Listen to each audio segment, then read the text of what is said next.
Greetings, World of Warcraft adventurers! I'm Alexis, and welcome to another episode of Azeroth News. With this week's reset, players are enjoying the Dragonflight Dungeon events. During this event, the final boss of each Dragonflight Dungeon awards an extra item when defeated.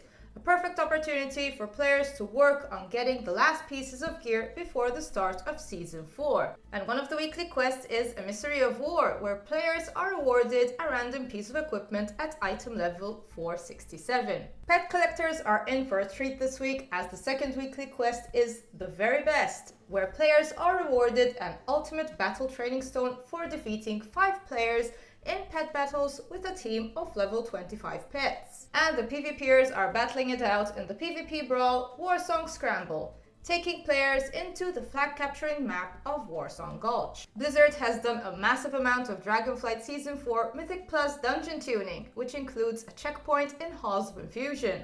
Season 4 brings back all 8 Dragonflight dungeons to Mythic Plus rotation, which includes Ruby Life Pools, Brackenhide Hollow, Noko Defensive, Uldaman Legacy of Tyr, Neltharis, the Azure Vault, Halls of Infusion, and Alcathar Academy.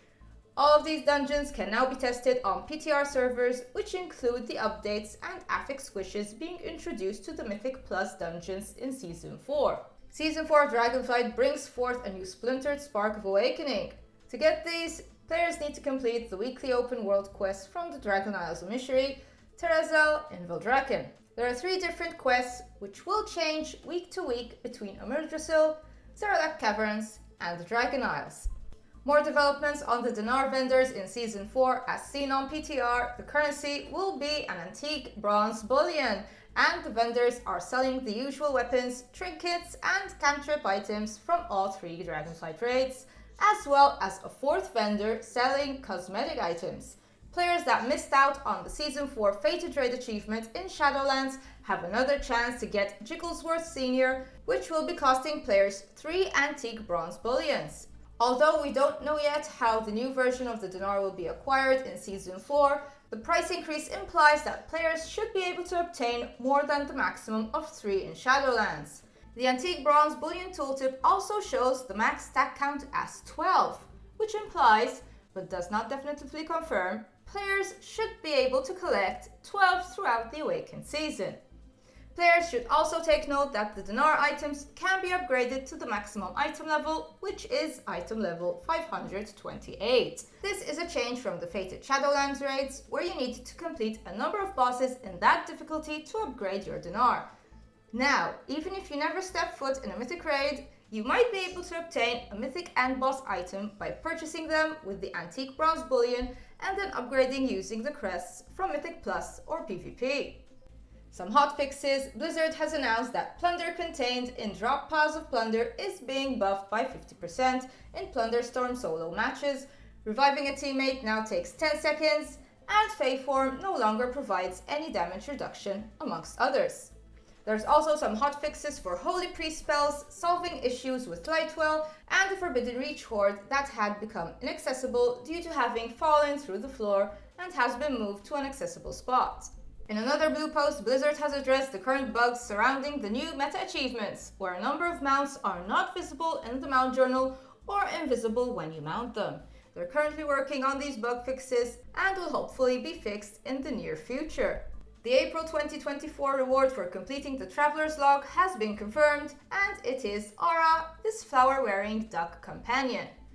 And speaking of the Traveler's Log, don't forget you still have a few days left to get the March Traveler's Log reward, Teely, the pet companion.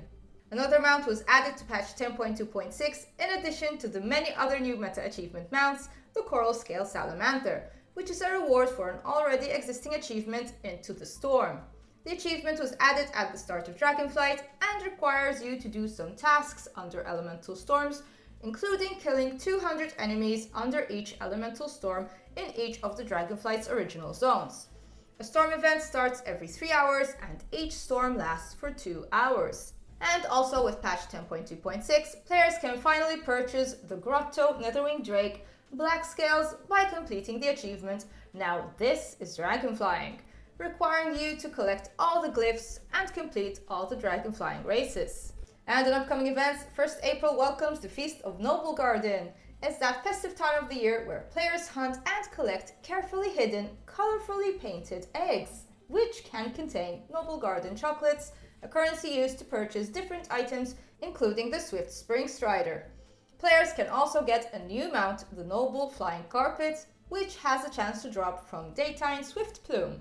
If the drop rate is anywhere close to the Love Rocket, it's gonna take a couple of tries to get this one. And that's it for this week's news. Be sure to give this channel a subscribe to continue to receive updates. I'm Alexis for Azeroth News. Farewell, and may the stars guide you.